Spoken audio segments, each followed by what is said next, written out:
Every player, no matter the sport, likes to think that they're the toughest opponent to play on, that they're some god who'll end careers with their skill.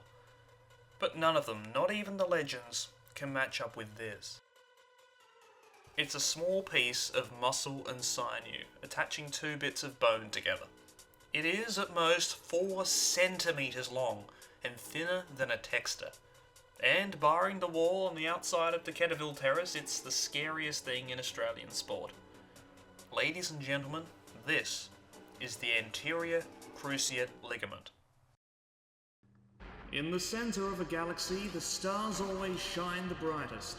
Orbiting them are the good players, and then the also-rans. Somewhere far away from the light of the stars sit the real heroes, the human protagonists, so far away from normalcy that they need a spaceship to even reach mediocrity. These are the astronauts of sports. The human knee is an amazing thing. Able to bear intense loads, continually bend over 90 degrees and back, and able to be used as a weapon, all while lasting 70 years or more, generally. Sport puts a greater strain on all the body's components, and sometimes it places too much. As we can see, the knee connects the femur to the tibia and fibula. Two ligaments, the collaterals, run around the outside, the medial or MCL and the lateral. Two ligaments crisscross in the middle, the rear and frontal cruciate ligaments. The front, or anterior, stops the tibia from sliding in front of the femur while providing rotational stability. And, of course, under high stress, it tears. The leading causes are rapid changing of direction, landing awkwardly, suddenly stopping, or direct contact. And it's a good thing that none of that happens in the AFL. ACL injuries happen. It's unlucky. Webster et al. Estimates that just under one player per club per season goes down with one. That puts your odds at about 1 to 40-ish per season. If you're in the AFL over 10 years, there's a 5% chance that you'll have one. And if you've had one, there's a 3 in 4 chance that you'll return to play, with a 5% chance of a further rupture. And your odds of returning are better than a coin flip, even after 3 tears. But that's still not great. Say I did my ACL, which isn't exactly unlikely given my odd biometrics. The odds of just that happening are pretty similar to rolling snake eyes at the casino. And if I'm lucky, it's my non-dominant leg. Now, this leg has to endure the rigours of play again. All it takes is for me to roll a 1 with just 1 die, and I'm out for another season. And now that same knee is even weaker. Now it's done if I roll a 1 or a 2. And if I undertook LARS surgery to get me back faster, a 3 sends me back to the ER as well. And if I'm under 21, rolling a 4 also undoes all that good work. If I had a LARS graft surgery and I was under 21, rolling a 5 would also end my season and sit me out for another year. And to get to this point, the odds are like so. Even if you're in the high risk category, it's about 1 in 200 that you won't return to the field again. Not bad odds, right? But to even get to this position in the first place, your odds are about 1 in 160. The unlikely part of this equation has already happened. We're playing Russian roulette, and 4 chambers have been fired. 2 are left. Are you ready to gamble away your career? It's time to roll the dice and say a prayer. Fuck. There's some who possess greater luck and longevity than others, but then there are others that have the worst luck imaginable. This is the story of 4 players who didn't just give it all for their football clubs, but gave too much. These are the wounded warriors of the Australian Football League. Fremantle had a roaring draft in 2009.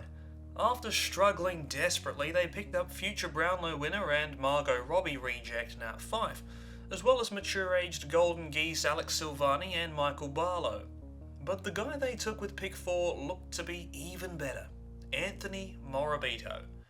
He promised to be the first of a new wave of big-bodied midfielders and won the MVP in the National Under-18 Championships before picking up a thigh injury. But he hit the ground running, playing the first 21 games of the season, and he put up decent numbers from the pockets. And in the elimination final, he showed what he could do. Morabito's future looked bright, but his next match would be the last final he'd ever play. In pre-season training in late 2010, he ruptured his ACL. It took 15 months for him to return to the reserves, but he copped a series of smaller injuries before again popping his knee's seal of freshness in a training session, only 4 months after that return. Amazingly, Morabito was back on the training track within 5 months. Predictably though, he'd return too soon. Another knee reconstruction, another season missed. It took him until over halfway through 2014 to return to the AFL, coming on as the medical sub, a position that didn't even exist when he'd last played for the Dockers 1,369 days before. Nice. But of course he wasn't the same player. His style had relied on his power running and great agility for his size. Now he couldn't really run, juke or tackle. He was delisted twice and retired before the 2018 season began, 9 years and 26 games after he was drafted, with every other player in his Freo draft class outstripping him. Alex Woodward's tale may well be the saddest. Drafted to a Hawthorn team that was about to dominate the league, he got his first ACL tear out of the way nice and early. And pretty much as soon as he recovered, he did it again. He had 3 knee recos by the age of 21. And remember, even if you had one, your chances of not coming back are almost double. But he returned in time for the 2014 season, with strong VFL performances both winning him the league MVP and earning him a couple of AFL matches. A strong senior squad meant it was tough to break into, even with a JJ Liston trophy under his belt, so he was stuck at Box Hill while Hawthorn kept winning. But then it happened again. He never played another senior game after ACL tear number 3. And like Morabito, he was delisted, re-rookied, and delisted again. And if his story ended there, it would be tragic enough. But it doesn't. He joined Collingwood's VFL team for 2017, which is sad enough. But after only 2.5 games, he tore his ACL again. It was unprecedented, and it was cruel. 4 ACL tears at the age of 24. There was no chance he'd ever see the AFL again, the experts thought. As usual, they were wrong, but I wish they were right. Woodward returned to the VFL in 2018, coming 3rd in the VFL MVP with only 8 games played. That's how good he was. But he'd also returned to the AFL team as a runner. Now, if you don't know, runners are a unique phenomenon in Australian rules, used as messengers to ferry information, drinks, and whatever else the coaches have on their minds. He took up his duties in the grand final, where, late in the 3rd term, things were getting tense. Taylor Adams did a Taylor Adams and hoofed the Sharon like a mule, right in the direction of Woodward, who was delivering instructions to another player. He accidentally got in Jaden Stevenson's way, allowing Elliot Yeo to grab and goal, putting West Coast in front. The final margin? 5 points. Now, was this latest entry in a long line of Collingwood chokes Woodward's fault? No, of course not. The Pies had blown a 5-goal lead in a 22-goal game and had lost all the momentum well before that point. They'd have conceded anyway, and there's more blame to be put on Adams' miserable clearance. But Pies fans sure didn't think so.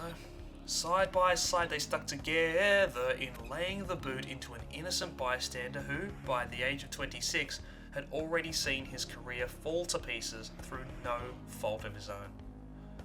But at least this man his luck couldn't get any worse, right? Oh no.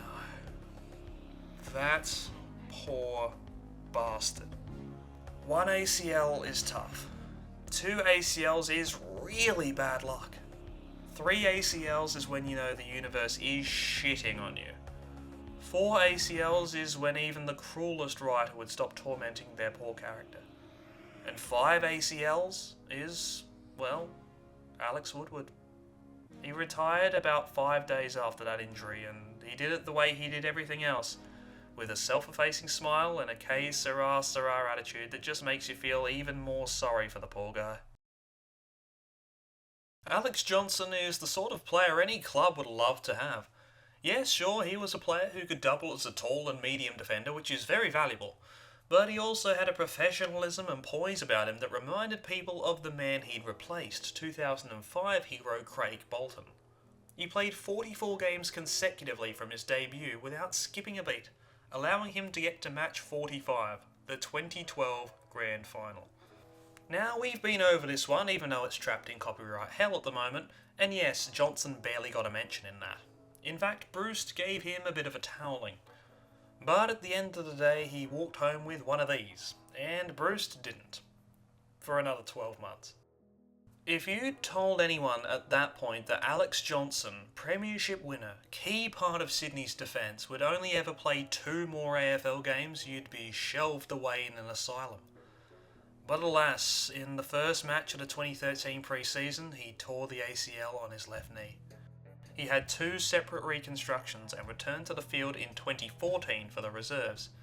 He was greeted with support and cheers, which soon died down as he re-injured it in that very game. And this time it wasn't as simple as getting a reconstruction. He was set back by repeated infections as a result of surgical complications. It took him 900 days and no less than 3 full recos and 10 surgeries to even get it into a state where he could simply run laps. And, scarily, he followed in Morabito's and Woodward's footsteps by being delisted and re-rookied at the end of 2016. But, as with Woodward, his positive attitude kept him in good spirits. He came back to play for the reserves in July 2017, over 3 years since his last competitive game, and it was like watching a swimmer go back in the surf after a shark attack.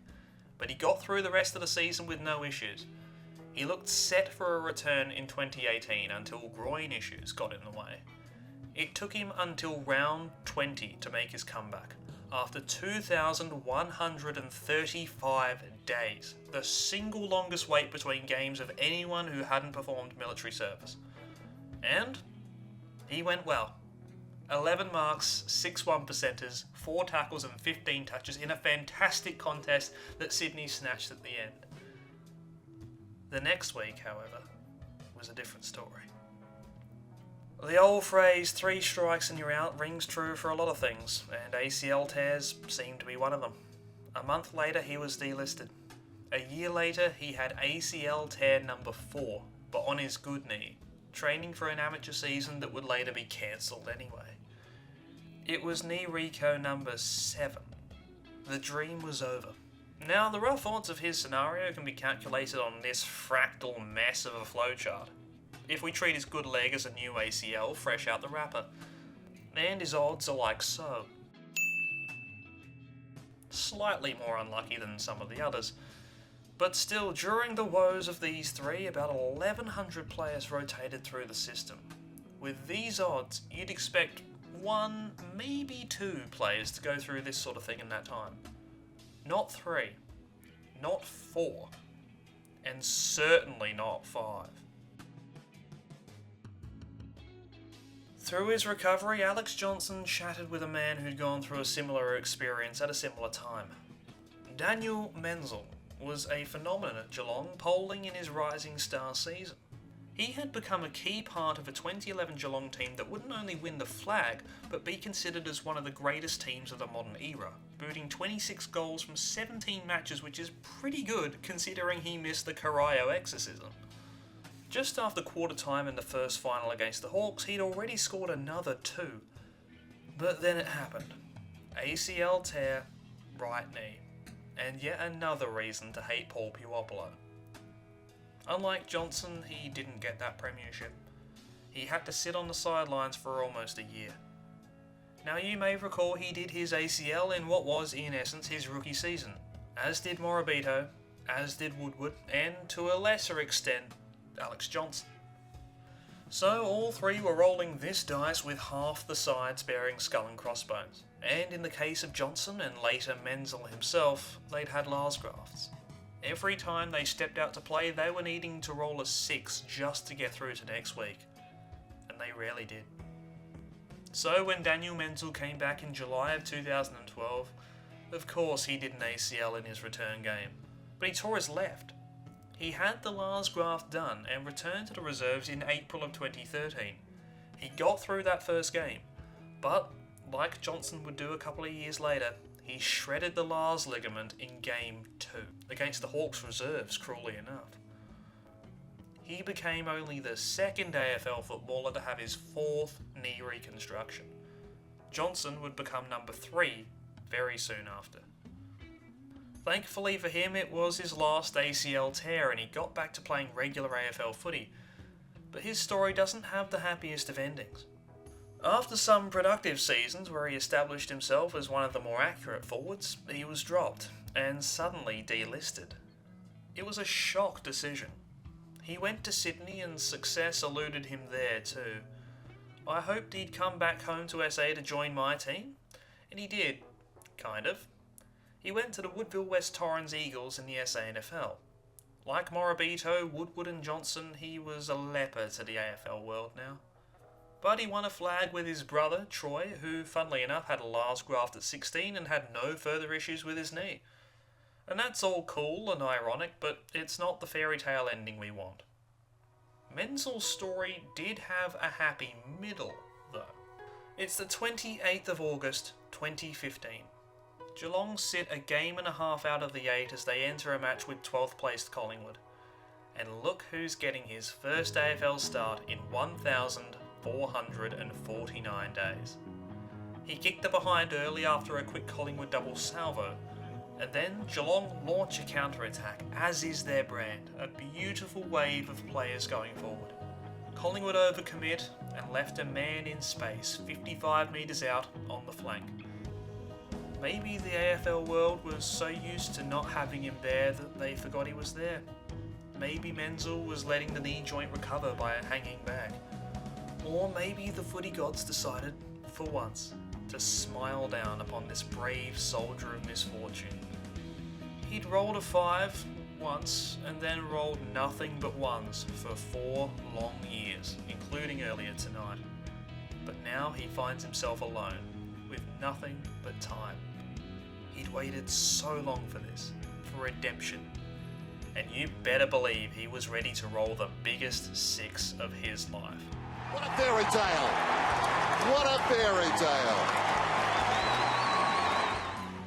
He would score 4 that night, 1 in each term, and was the only cat who stood up as Collingwood put them to the sword. But this was the moment. This made each one of those 1,400 days worth it. It came nearly a decade before the actual end, but this is the happy ending. The victory over overwhelming odds. The day the career ender's career